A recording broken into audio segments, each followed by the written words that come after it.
Welcome to another episode of the Levity Floatcast. Today we sit down with Ashley Fortune of SweatNet Pittsburgh. Let's sit back, relax, and Floatcast. We are here with Ashley Fortune from SweatNet here in studio. She's going to have her first float this evening. We're super pumped to have you. Congrats. I'm excited. I know. I cannot wait. One of the things we did get a chance to talk about, Ashley is a transplant from Seattle. Yeah. Less than a year.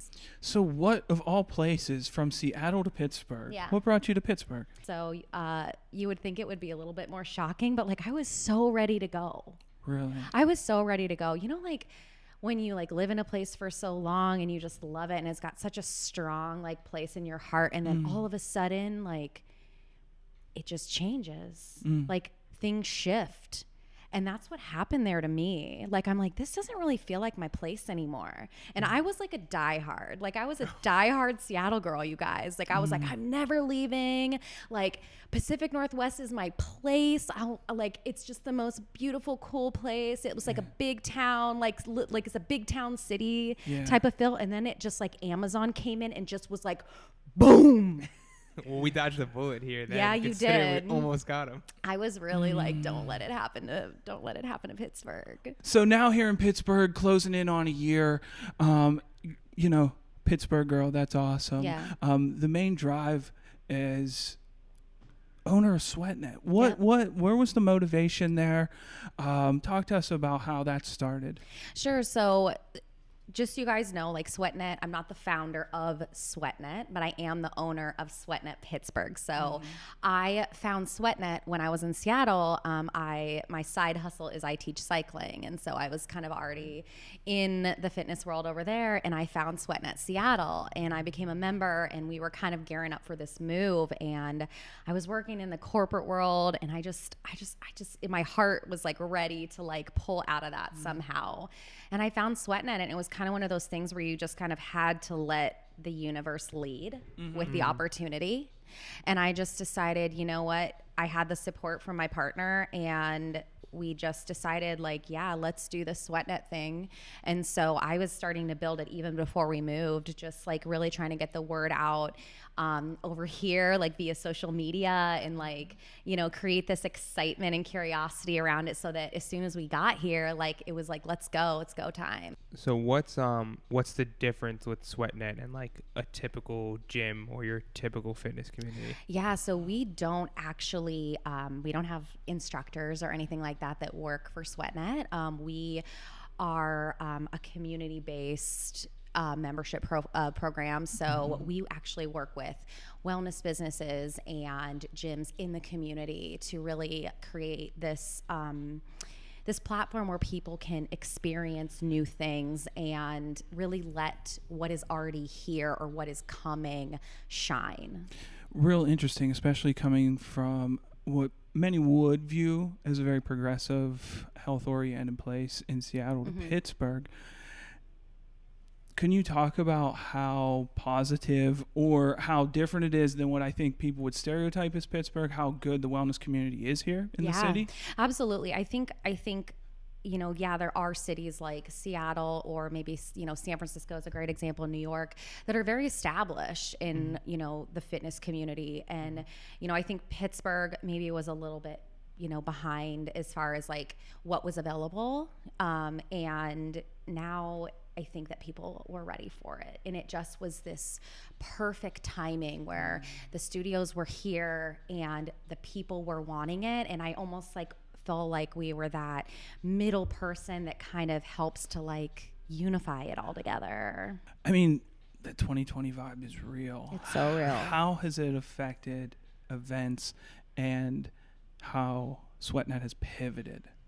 Oh my gosh, pivot, right? That's everybody's word of the year. I think obviously we've had an incredible summer. Spring, fall was amazing.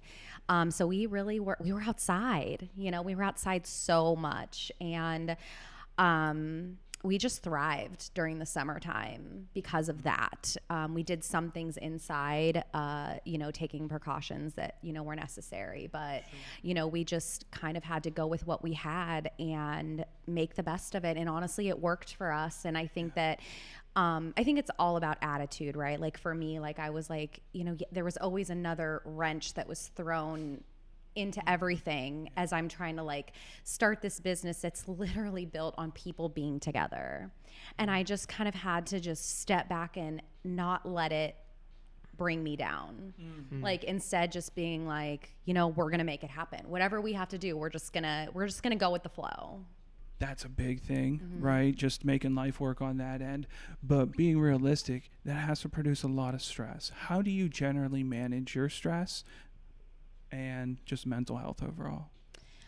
Yeah, stress is an interesting thing for me because I am the kind of person where I'm just like smooth sailing for so long. And then one day I'm just like, I don't know what to do. Like I am just like buried. And so like, I think for me, like, it's really like a mental game of like having to step back and really prioritize everything that I know that I have going on and see in front of me that like, okay, this isn't that bad. And taking help where it's available is super, super important.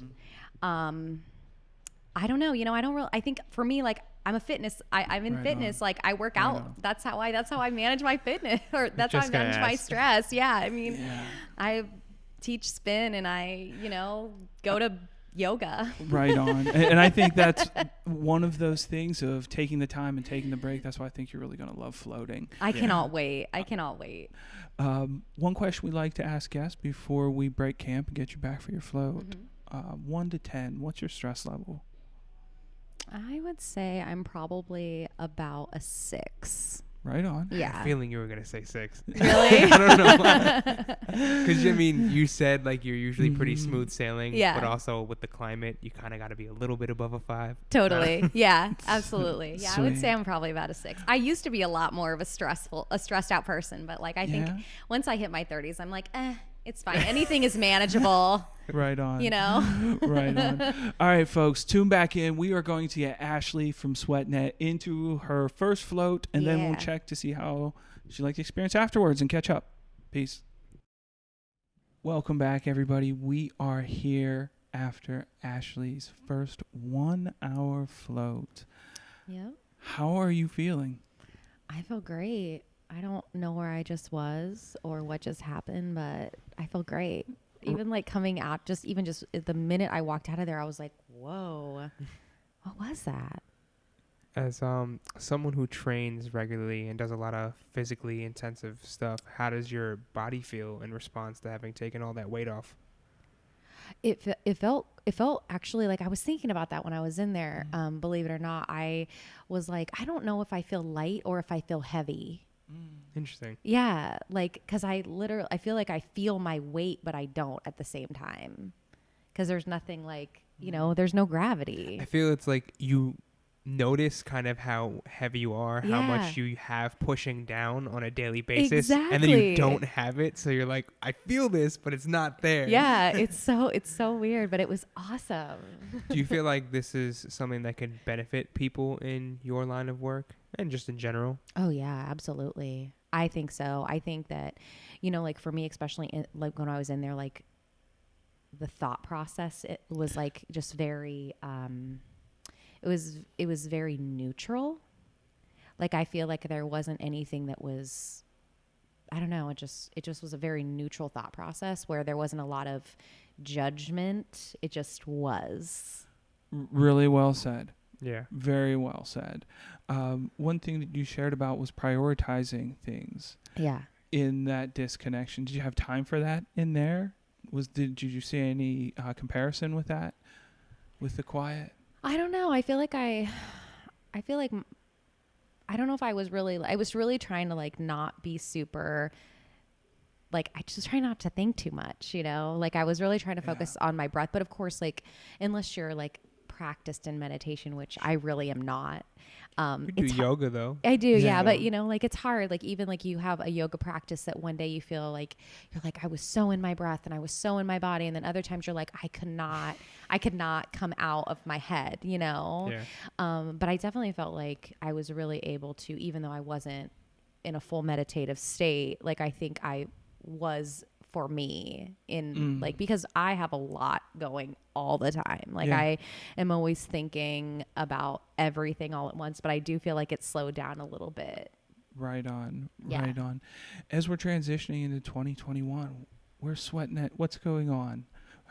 Are you anticipating to have more events? How are things going in that avenue? Yeah, 2020, I'm hoping it's going to be an amazing year for SweatNet. You know, the thing is 2020 has been a great year for SweatNet Pittsburgh. I mean, it's been phenomenal. Like, even considering everything, I'm so unbelievably grateful for where we've ended up. And it could have been so much worse, but we have such a strong community. We were able to make it happen. So I just know that 2021 is going to be like just next level. You know, I don't know when things are going to get back to normal. None of us do. But I know that no matter what like happens, like we're going to find our path, and we're only going to get bigger, and we're only going to like get not even bigger in the sense of size, but like bigger in the sense of like who we are and who we become, and like what our footing is going to be, you know, within the fitness industry and the wellness industry, and, you know, the feel good industry. Right on. It's what's needed. Yeah. Definitely. Where can people find you online? Yeah. So we are SweatNet PGH on Instagram. Right. We're also on Facebook at SweatNet Pittsburgh. You can find us there, and you can find me. My page on Instagram is AshleyFortune_. We have 2 questions that we close out with each episode. I'll take the first one and let Handsome Troy close the show. Okay. First one, when you went in, you had about a 6 stress level. What are you feeling now? I'm probably about a 4. Right on. Yeah. Good. Nice. Good decrease. Yeah. And then while you were in there, you know, share whatever you feel comfortable with. Did you work through any like significant problem or like come to understand any like deep thing about yourself? You know, it's funny because I feel like if there was one thing that was kind of in my head, it was like, God, did I say anything in the first session that I shouldn't have said? Or like, was there something that like maybe because, you know, I get caught up in my thoughts like that. And I think that through the process, I just was like, you know what, Ashley, just let it go. Perfect. Yeah. Just like, it doesn't matter. And that's an overall lesson too. It's Absolutely. Not just like for that moment. I know. But you know, when you're really able to like spend time, like actually like physically just, Yeah. Letting it go. Yeah. Troy, anything for the people? That was perfect. Right on. Absolutely. Ashley, it was wonderful hosting you. Wonderful having you for your first float. Always good to conversate with like-minded good people. And for that, we're out. Thanks so much, guys. Lots of love. I wanna relax, put my mind at ease. Good friends and good vibes, now that's all I need. When life hurts, come down and float in levity. Let your problems wash away into serenity. Whoa.